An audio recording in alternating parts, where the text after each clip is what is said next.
Ibu dan teman-teman, sekarang saya akan menjelaskan tentang pemrograman komputer yang sudah saya buat, yaitu program peminjaman buku antar mahasiswa. Di sini saya ada 4 file yang saya jadikan dalam satu folder.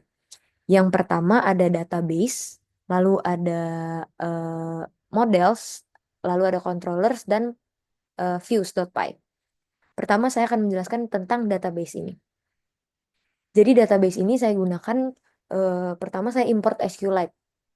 Import SQLite. SQLite itu apa? SQLite adalah aplikasi bawaan dari Python yang bisa kita gunakan untuk import, misalnya kita mau buat tabel dan lain-lain. Ini untuk sebenarnya SQLite ini setahu saya untuk program-program yang masih tergolong sederhana seperti program yang saya buat ini. Dan di dalam sini saya menggunakan eh, dev create connection. Fungsinya adalah dia tuh bertugas untuk membuka koneksi ke database SQLite. Jadi terus fungsi dari creatables di sini itu digunakan untuk bikin 3 tables utama, yaitu pertama user, books, sama loans. Nah, tabel user itu menyimpan data pengguna kayak nama, email, password, dan di sini email email ini ada berbeda sendiri, yaitu unik. Saya pakai unik ini karena nantinya ketika ada orang yang mengisi emailnya ini tidak bisa sama dengan orang lain. Jadi saya menggunakan unik. Lalu concommit di sini berguna sebagai untuk menglok program yang sudah saya buat, dan conclose di sini untuk menutup agar nanti tidak akan keimport atau ketarik dari file-file yang lain program yang saya jalankan. Kedua, di sini ada models. Nah, kode ini tuh implementasi apa namanya sistem perpustakaan sederhana atau yang kita tahu object oriented programming. Nah, class person ini adalah induk atau parents dari yang mempresentasikan seorang dengan atribut nama dan email. Serta ada metode aksi di sini yang sebenarnya nantinya harus diimplementasikan oleh para child-nya.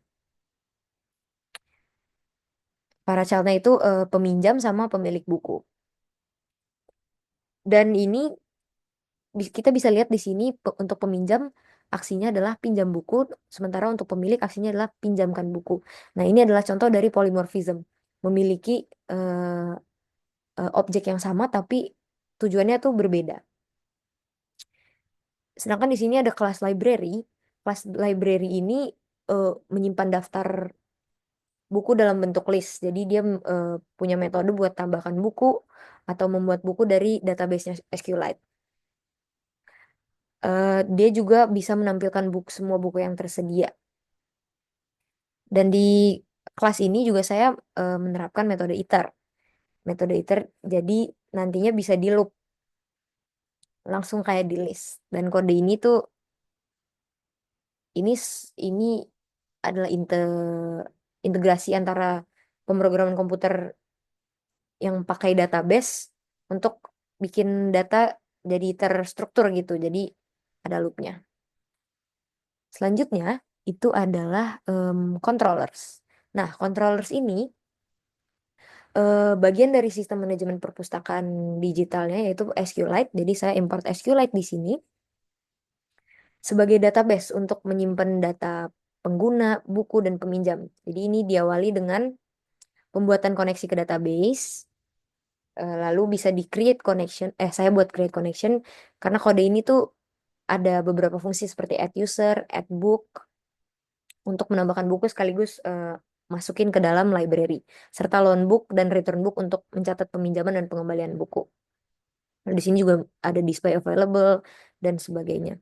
Intinya ini tuh adalah em, proses untuk masuk mengkonekkan semua ke dalam library. Selanjutnya ada views atau bagian terakhir dari program ini. Nah, kode ini tuh merupakan em, entry point dari aplikasi sistem peminjaman buku saya. Jadi di sini tuh em, menggunakan berbagai em, gabungan komponen. seperti database, model, dan controller yang sudah saya buat tadi untuk membentuk program.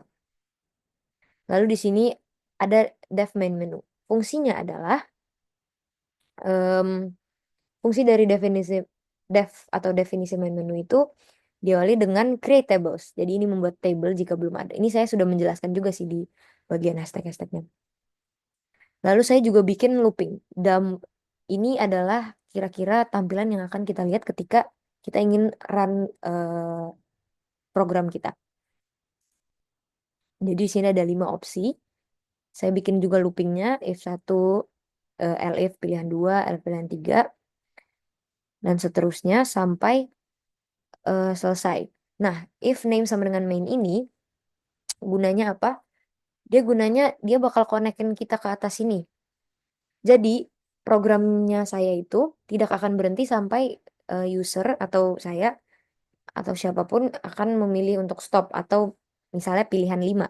Jadi programnya akan terus-terus berjalan dan tetap tanpa menarik atau import program-program dari file-file lain dari dalam project saya, dari dalam file folder ini aja, dan akan terus mengulang sampai saya memilih opsi pilihan 5 ini. Baru loopingnya akan berhenti di situ.